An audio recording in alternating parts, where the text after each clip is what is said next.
오늘 우리가 읽은 시편 23편은 다윗이 자신의 일생을 회고하면서 노래한 시입니다. 목동으로부터 출발해서 또 전쟁터의 전사로, 전쟁터의 전사에서 도망자로, 또 도망자에서 이스라엘의 최고의 성군이 되기까지 정말 파란만장했던 그의 한평생에 나타난 하나님의 은혜를, 그가 목동이지 않았습니까? 목동의 정서와 목동의 언어로 표현한 다윗의 백미이고 진주이고 시편 전체의 나이팅게일뿐만 아니라 그의 찬양이요 간증이요 자기 고백입니다. 근데 오늘 시편에서 시인은 매우 놀라운 고백을 하고 있는 것을 보게 됩니다. 저는 2절의 말씀이 바로 그것이라고 생각을 합니다. 우리 다 같이 한번 2절의 말씀을 다시 한번 읽어보도록 하겠습니다. 같이 읽겠습니다. 그가 나를 푸른 풀밭에 누이시며 쉴만한 물가로 인도하시는. 다시 한번 읽을까요? 그가 나를 푸른 풀밭에 누이시며 쉴만한 물가로 인도하시는도다. 여러분, 이보다 더 좋은 삶이 있을 수 있을까요? 영어로 이보다 더 좋은 것이 있을 수 있을까? 라고 하는 표현을 It could be better라고 하는데, 정말 It could be better life 라고 할 수 있을 만큼 정말 이 시편 23편 가운데 가장 평화로운 그 안식의 장면을 우리에게 상상해 주게 하는 고백인데, 사실 다윗이 어떤 인생을 살았던 인물인지를 알고 있는 사람들에게는 매우 이해하기 어려운 그러한 그 고백입니다. 아시다시피 시인 다윗은 누구보다도 고난과 시련으로 점철된 아주 격동의 시대에 태어나서 아주 격동의 삶을 살았던, 누구보다도 파란만장한 인생을 살았던 인생이었기 때문입니다. 그런데 그런 그가 자신의 일생을 회고하면서 내 인생은 마치 푸른 풀밭에 누이는 것과 같았고 시냇가에서 쉬는 것과 같은 그런 인생이었노라고 그렇게 고백하고 있는 것입니다. 그러니까 이런 것이 아니었겠나 그런 생각을 합니다. 내 인생이 비록 편안하지는 않은 인생이었지만 주 안에서 평안이 있었던 인생이었습니다. 내 인생이 비록 거칠고 험하고 파란만장한 인생이었지만 주 안에서 참된 쉼이 있는 인생이었습니다. 때로는 지치고 때로는 무너지고 때로는 사망의 음침한 골짜기와 같은 곳을 걸어가는 것 같은 파란만장한 삶이었지만 결국은 목자 되시는 주님께서 내 인생을 언제나 푸른 풀밭으로 쉴만한 물가로 초대하시고 인도해 주시는 인생이었기 때문이었습니다 라고 하는 고백이 아닐까 그런 생각이 듭니다. 그러면서 시인은 목자 되시는 하나님이 그의 사랑하는 자녀들을 어떻게 평안을 주시고 어떻게 쉼을 주시고 어떻게 그들에게 안식을 주시는지에 대해 양과 목자의 비유를 통해서 우리에게 소개해 주고 있습니다. 여러분, 양들에게는 묘한 습성이 있다고 합니다. 양들이 누워서 쉬기 위해서는 반드시 몇 가지 조건이 충족돼야만이 양들이 누워서 쉬게 된다고 하는 것입니다. 가장 먼저는 양들은 어떤 동물보다 겁이 많은 동물이라고 하는 것입니다. 그래서 크고 작은 모든 두려움으로부터 벗어나야만이 비로소 그때 모든 그 두려움으로부터 벗어나서 불안으로부터 벗어나서 눕고 쉬는 동물이라고 하는 것입니다. 크고 작은 모든 두려움에서 벗어나지 않으면 절대로 눕지 못하고 안식을 취할 수 없는 동물이 바로 이 양이라고 하는 것입니다. 매우 소심하고 겁이 많은 양들은 산토끼 한 마리만 덤불 속에 뛰어나와도 마치 지구가 멸망한다는 듯이 온 떼가 그냥 하고 도망을 간다고 하는 것입니다. 그러다가 새끼 뵌 양들은 유산도 하게 되고 발목도 삐게 되고 또 때로는 맹수의 습격으로 하룻밤에 수백 마리의 양들이 생명을 잃게 되는 일들도 자주 일어나곤 한다고 하는 것입니다. 그래서 목자들은 낮이고 밤이고 간에 총을 가지고 항상 양 뒤에 있으면서 혹시나 일이 때나 혹시나 어떤 그 양들에게 어떤 그 놀랄까봐 조금만 부스럭거리는 소리만 들려도 달려가서 양을 지킨다고 하는 것입니다. 그리고 이런 일이 계속 반복되면서 양들은 목자가 그들 곁에 있는 것을 보기만 하면은, 목자가 그들 곁에 있다고 하는 사실을 알기만 하면은 웬만한 소리가 나도, 아니 사나운 맹수가 와도 두려워하지 않고 조용히 누워 쉴 수가 있다고 하는 것입니다. 목숨을 걸고 나를 반드시 지켜주는 목자가 곁에 있다고 하는 것이 다른 어떤 것도 가져다 줄 수 없는 평안과 안식과 쉼을 양들에게 제공해 준다고 하는 것입니다. 그러나 여러분, 양들만 그러는 것이 아닙니다. 우리도 그렇습니다. 종종 경험하는 대로 우리는 불행한 상황 속에서도, 아마도 여러분들도 모두 경험하셨으리라고 생각을 합니다. 불행한 상황 속에 처해 있으면서도 하나님이 어떤 특별한 사건을 통해서 하나님이 우리 곁에 있다고 하는 것을 불현듯 깨닫게 되면 그것 하나로 내 인생이 모든 것이 변화되는 것을 아마도 여러분들도 경험했을 것입니다. 갑자기 아무랬던 우리 삶 전체에 희망의 빛을 던져줍니다. 모든 것이 불행하게 이렇게 끝나지 않을 것이라고 하는 믿음이 생기기 시작합니다. 이 고난의 배후에서, 이 고난을 통해서 이루시고자 하시는 무언가 하나님의 높고 깊은 섭리가 있다고 하는 것에 어떤 계획된 축복이 있음을 바라보게 됩니다. 그러면서 두려움에서 벗어나 점차 안정과 평화를 되찾아가는 것이 우리들의 삶이기도 합니다. 신혼초였습니다. 워낙 가진 것이 없이 학생 때 한 결혼이라 우리는 그 하남시에 있는 산 동네, 그래서 동네 이름이 하산곡동이에요. 산 밑에 동네라고 해서 하산곡동에라고 하는 곳에서 보증금 200만 원에 월세 6만 원에 들어서 살고 있었습니다. 그런데 하루는 주인이 보증금을 100만 원 올려야 된다는 거예요. 그까지 100만 원 무슨 문제가 있나 그렇게 생각할지 모르겠지만 그때 당시 우리에게는 굉장히 감당하기 어려운 금액이었습니다. 게다가 전도사 생활을 하던 저는 교회 담임 목사님과 갈등으로 교회의 임지를 옮겨야만 하는 그런 때이기도 했습니다. 그때는 특별한 어떤 학위가 있거나 박사학위가 있거나 무슨 전국적인 수상 경력이 없는 그저 평범한 학생이었기 때문에 더욱 내 진로에 대한 암담하고 답답한 마음이 들었습니다.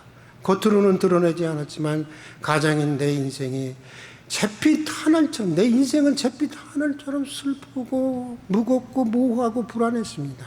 인생의 무게를 감당할 수 없이 무거워졌고 삶의 수위는 내 목을 넘어 나의 숨을 막히게 한 그런 정도였습니다. 그러던 어느 날 하나님이 꿈을 꾸게 하셨습니다. 대개 하나님이 주신 꿈은 꿈속에서 하나님이 다 해몽을 해 주십니다. 그런 꿈들은 대개 하나님이 주신 꿈이라고 보면 틀림이 없습니다. 꿈속에서 몇 해 전부터 연락이 끊겼던 친구 전도사가 그날 꿈에는 거지 모습으로 저를 찾아왔습니다. 지금 서울 중북성 교회를 담임하고 있는 최항규 목사가 바로 그때 꿈속에서 등장했던 그 전도사입니다. 저는 대번에 하나님의 뜻을 감지할 수 있었습니다. 아니, 하나님께서 저에게 그 꿈을 풀이해 주셨습니다. 그래서 분명하게 그 뜻을 캐치할 수가 있었습니다. 친구가 대학원 시험을 보았구나. 그런데 등록금이었구나. 하나님이 나에게 등록금을 해결해 주라고 하는구나. 다음날 아침에 일어나서 아내에게 꿈 이야기를 쭉 해주면서 이런 얘기를 했어요. 오늘 황규에게 전화가 올 거야. 그런데 대학원에 들어갔는데 대학원 등록금이 없다고 등록금을 구해달라고 아마 나한테 전화가 올 거야. 했는데 어떻게 됐을까요? 정말로 그날 전화가 온 거예요. 아내는 꼼짝 못하고 이게 하나님의 뜻이라는 걸 이제 알게 되었던 것이죠. 우리 생활도 너무나 힘겹고 어려운데 100만 원도 그 해결 못해서 지금 발버둥을 치고 있는데 그런 내게 등록금을 마련해 주라는 주님의 뜻을 저는 도저히 이해할 수가 없었습니다. 그러나 하나님이 제게 그리고 저의 가족에게 처음 부탁하는, 정말 내가 머리 털라고 처음 부탁하는 하나님의 부탁인지라 그것을 거절할 수가 없었어요. 꼭 이것만큼은 꼭 드리고 싶었습니다. 그래서 백방으로 그때부터 이 사람 저 사람 이제 좀 도울 사람을 알아보았지만 누구도 도와주는 사람이 없었습니다. 그런데도 등록금 마감 하루 전까지 아무도 그를 도와줄 사람이 나타나지 않았습니다. 그래서 마침내 아내와 저는 어떻게 하기로 했냐면, 여보 우리 집을 뺍시다. 200만 원에 6만 원인데 이거 빼고, 그 하산곡동 바로 위에가 상산곡동이에요. 상산곡동은 왜 상산곡동이냐? 산 꼭대기에 있다고 해서 상산곡동이에요. 그쪽에 가면 좀 싼 집이 있거든요. 우리 글로 가고, 그래서 일단은 돈을 빌려서 해결해 주고 집을 빼서 이거 해결해 주십시다. 하나님이 한 번 딱 처음 부탁한 건데 이거 부탁 들어줘야 되지 않겠어요? 하고 얘기를 하니까 아내도 결단해 주었습니다. 그렇게 하자고 했습니다. 그런데 바로 다음 날이었습니다. 그날이 바로 등록금 마감하는 날이었어요. 아침인데 제 양어머니로부터 전화가 왔습니다. 그런데 우리 양어머님은 그 친구를 매우 싫어했습니다. 그런데 그 어머니로부터, 사실 맨 처음에 좀 도와달라고 부탁했던 분이 그 양어머니인데, 양어머니가 그 친구가 매우 싫어했기 때문에 거절을 했었거든요. 그런데 그분에게 전화가 왔습니다. 그분이 이렇게 얘기를 했습니다. 그놈을 생각하면 내가 안 도와주고 싶은데 친구를 향한 내 마음이 너무나도 간절해서 내가 이번 한 번만 내가 도와준다. 와서 돈 가져가거라. 그러시더라고요. 그때 대학원 등록금이 얼마였냐면 150만 원이었습니다. 여러분, 정말 다른 이에게는 아무것도 아닌 것 같은 사건이었겠지만 우리에게는 기적이 일어난 것이었습니다. 그 사건을 나중에 조용히 생각해 보았습니다. 하나님은 얼마든지 다른 사람들을 통해서 해결해 줄 수 있는데, 돈 있는 사람들이 얼마나 많겠어요. 그까지 150만 원 그거 있는 사람들이 얼마나 많겠어요. 그런데 하필이면 왜 나에게, 아무것도 없는 내게 이 일을 맡기신 것이었을까? 여러분, 왜였을까요? 다른 이유가 있었겠습니까? 나와 함께 한다고 하는 것을 보여주기 위해서, 나를 사용하신다고 하는 것을 보여주기 위해서, 내가 너의 모든 형편과 숨막히는 너의 삶과 그로 인해 전전긍긍하는 고통을 다 지켜보고 있다는 것을 알려주기 위해서 제게 그러신 것이 아니었겠습니까?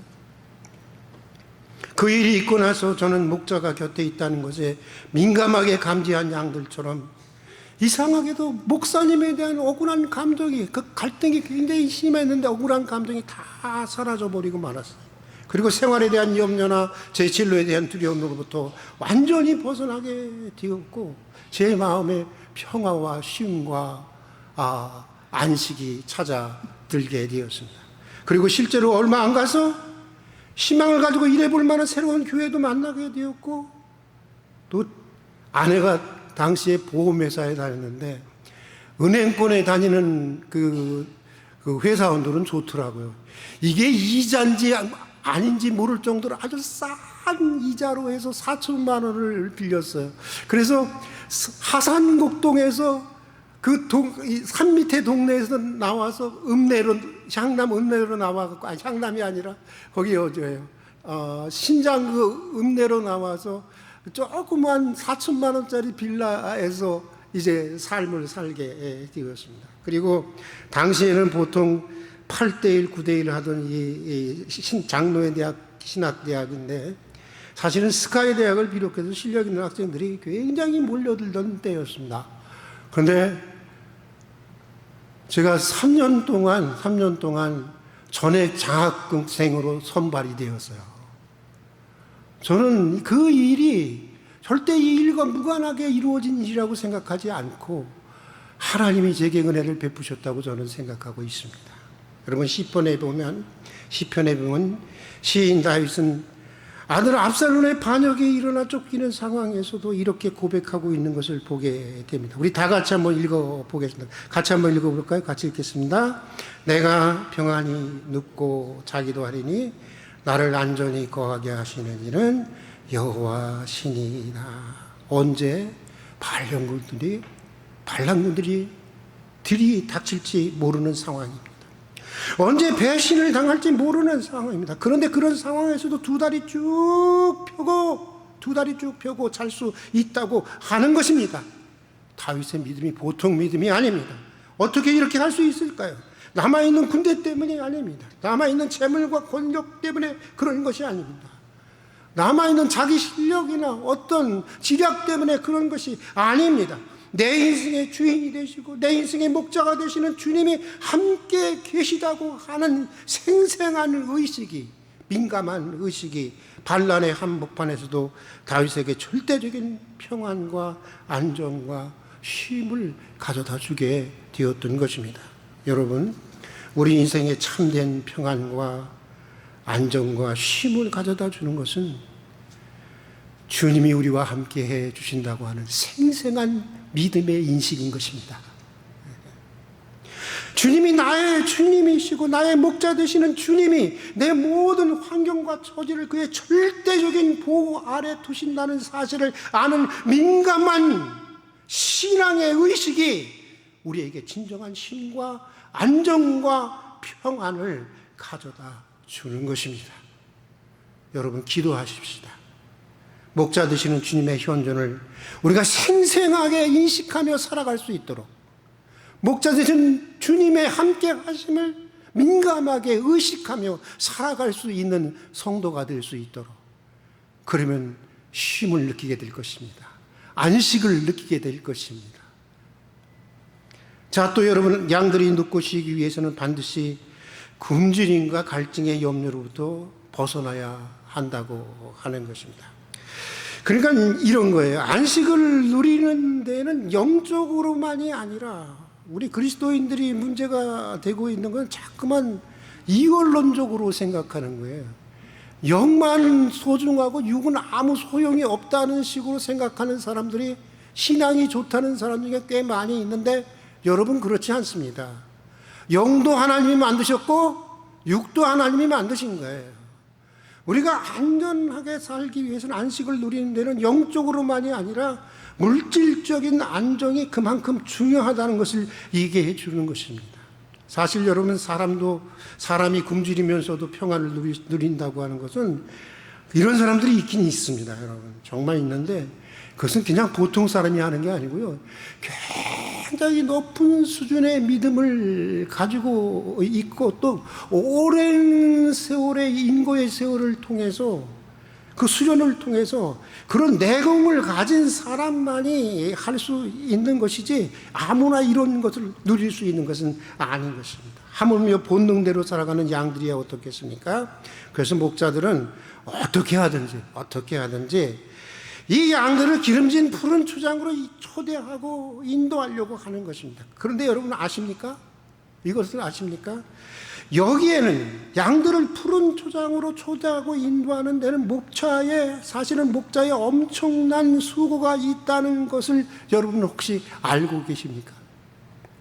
왜냐하면요, 이스라엘은 지형상 푸른 초장은 거의 다 자연적으로 이루어진 게 없다고 하는 것입니다. 자연적으로 이루어진 푸른 초장이 없다고 하는 것입니다. 특히 다윗이 양떼를 친 베들레헴 일대는 그야말로 아주 햇볕에 검게 그을린 황무지라고 하는 것입니다.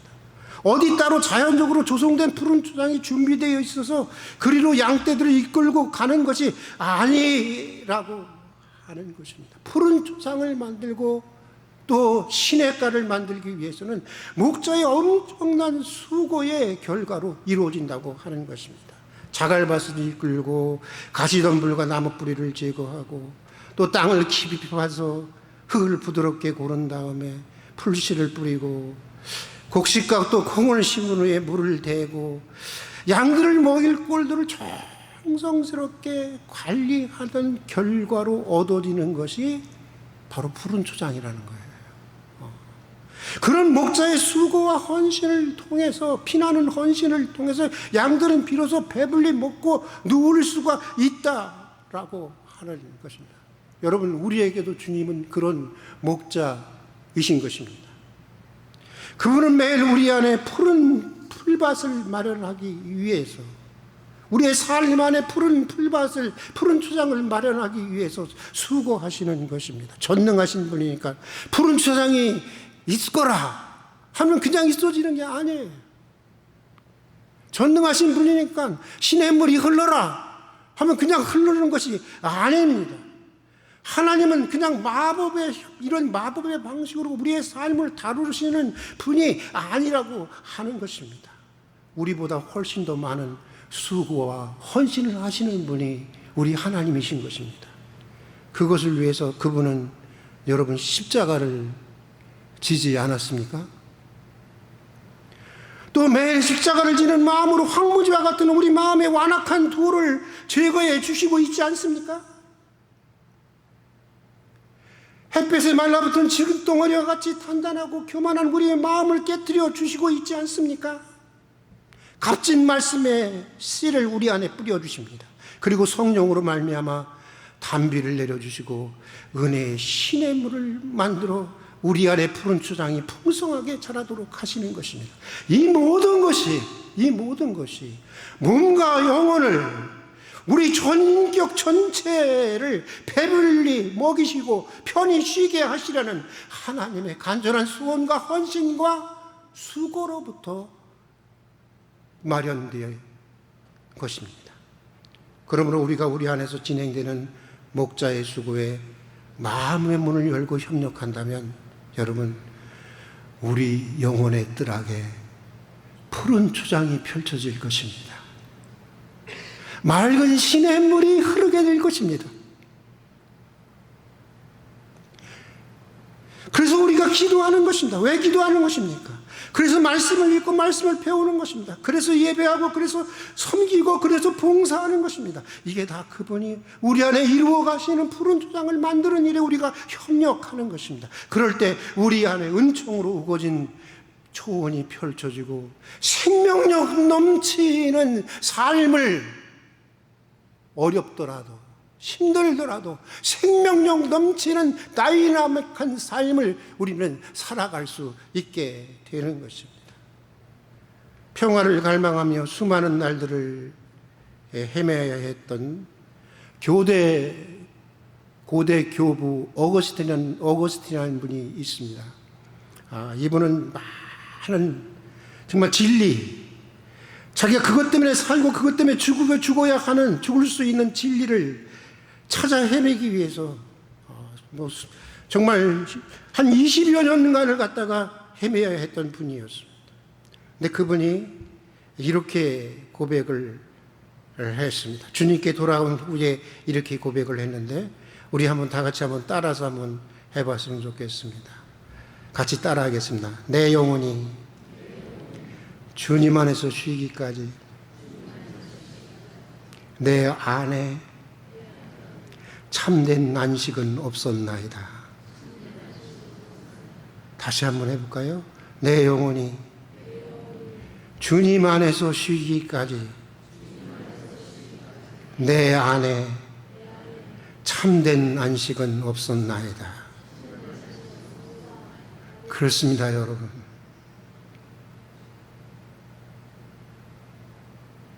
오직 목자 되시는 하나님 안에 참된 쉼이 있는 것입니다.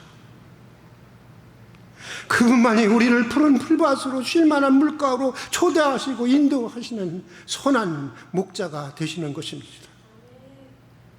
목자의 섬김과 수고의 마음의 문을 열고 여러분 협력할 수 있기를 바랍니다.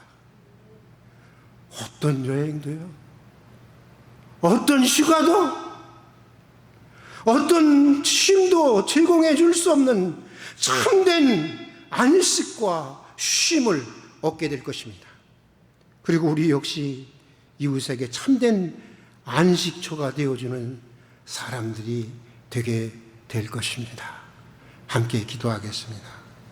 선한 목자 되시는 하나님 아버지, 잠시 경무로부터 떠나서 쉴 수는 있지만 마음까지 쉴 수는 없었습니다. 몸둘 곳은 많은데 마음둘 곳이 없었습니다. 근심, 걱정, 스트레스로부터 벗어나 안식할 곳을 찾았지만 없었습니다. 우리 영혼이 목자 되신 하나님 안에서 쉬기까지 내게 참된 안식이 없었노라 고백했던 어거스틴의 고백이 우리의 고백임을 다시 고백합니다. 주님의 함께 하심에 항상 생생한 의식을 가질 수 있는 저희들이 되게 해 주시옵소서. 우리 안에 푸른 초장을 만드시는 주님의 은혜의 마음을 열고 협력하는 저희들이 되게 해 주시옵소서.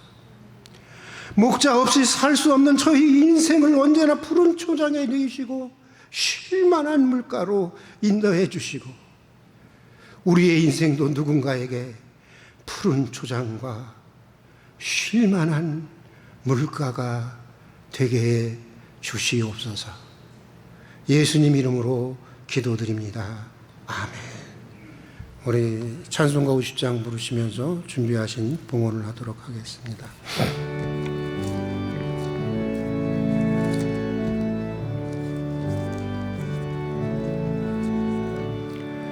내게 있는 모든 것을 아낌없이 드리네. 사랑하고 의지하며 주만 따라 살리라. 주께 드리네. 주께 드리네. 사랑하는 그 주 앞에 모두 드리네. 내게 있는 모든 것을 겸손하게 드리네. 세상 욕심 멀리하니 나를 받아 주소서. 주께 드리네. 주께 드리네. 사랑하는 그 주 앞에 모두 드리네. 내게 있는 모든 것을 주를 위해 드리네. 주의 성령 충만하게 내게 내려 주소서. 주께 드리네. 주께 드리네. 사랑하는 그 주 앞에 모두 드리네.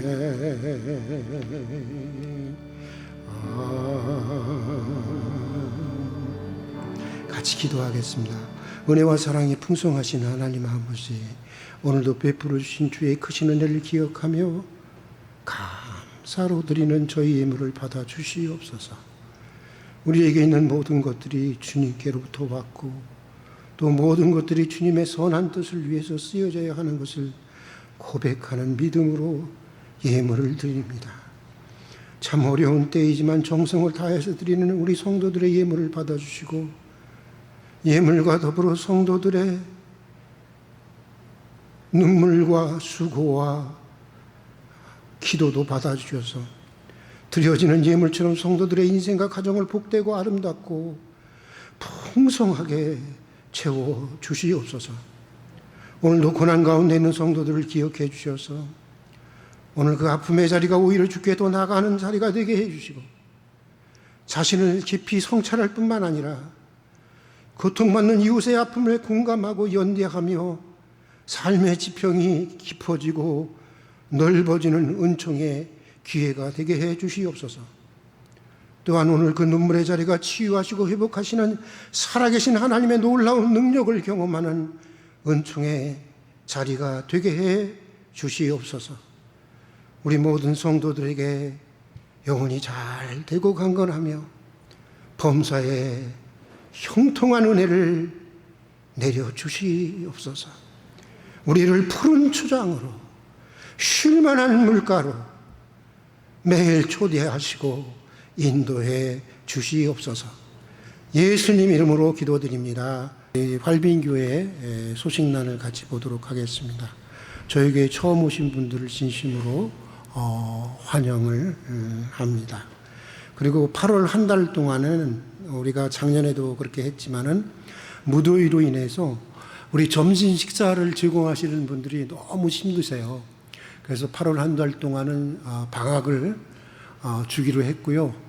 그 덕에 우리도 같이 오후 예배만 방학을 하도록 그렇게 하도록 하겠습니다. 따로 오후 예배 때에는 우리가 오후 예배는 드리지 않지만 정말 가족들이 함께 점심 식사를 좀 나누면서 정말 좋은 정말 그날이 정말 안식의 날이 될 수 있기를 간절히 바랍니다. 그리고 원래에 모세 남성교회가 식사 후 본당에서 원래가 있습니다. 8월 1일 목요일 새벽 5시 월삭 기도회를 기억해 주시길 바라고요. 금요 기도회 이번 주에는 교육부가 주관을 하도록 하겠습니다. 식당 설거지 담당은 안수 집사회에서 하겠습니다. 그리고 조성호 장로님, 양현순 권사님 모친상 찾아주셔서 감사하다고 떡을 이렇게 제공을 하셨습니다. 여러분들 맛있게 드시고 또 많은 위로를 부탁을 드립니다. 그리고 환우들을 위해서 여러분 꼭 기도해 주시길 바랍니다. 우리 같이 한번 읽어볼까요? 같이 읽겠습니다. 유희원, 김광, 민경옥, 여민난, 이순정, 정은주, 조일이, 황종설, 허영아. 그리고 어르신들은 다 아프신 분으로 생각하시면 되십니다. 어르신들을 위해서 기도해 주시기를 바랍니다. 그리고 오늘 이름은 밝히지 말라고 해서 밝히지 않겠습니다만은 너무나도 기쁜 소식이기 때문에 전해드립니다. 우리 교회에 이 직장암을 앓고 계신 어떤 분이 깨끗이 치유함을 받았다고 합니다. 우리 한번 크게 박수로 격려해 주시기를 바랍니다. 이런 소식만 좀 빨리 많았으면 좋겠어요. 제발 좀. 그리고 우리 두레자연중고등학교 주최 석학초청 사경회가 있습니다. 부흥회죠. 옛날로 얘기하면 부흥회가 있는데 우리 이 부흥회를 위해서 우리 이번 8월달 한 달 동안 오후 시간 이렇게 쉬지 않습니까? 그래서 우리 구역 예배도 쉬는데 우리 구역별로 하루에 이렇게 돌아가면서 한 사람씩 돌아가면서 아마 한 끼 금식을 한다면 한 열흘에 한 번꼴로 올 것 같아요. 자기가 정말 이 금식 기도를 통해서 우리 교회가 다음 세대가 아니라 우리 자녀 세대가 지금 죽어가고 있는데 자녀 세대가 완전히 지금 정말 주저앉고 있는데 우리 자녀 세대가 이번 사경회를 통해서 다시 일어날 수 있는 그런 기회가 될 수 있도록 여러분들 꼭 기도해 주시기를 부탁을 드립니다. 구역별로 이렇게 한 명씩 돌아가면서 뭐 꼭 다 하라는 건 아닙니다. 강제로 다 하라는 건 아니고 몸이 아프신 분 그런 분들은 하시면 말고요. 건강하신 분들은 참여해 주셨으면 좋겠다라고 하는 권면입니다. 그리고 우리 선교 후원하는 교회들과 또 7월의 중보기도 제목을 위해서 여러분 기도해 주시기를 바랍니다.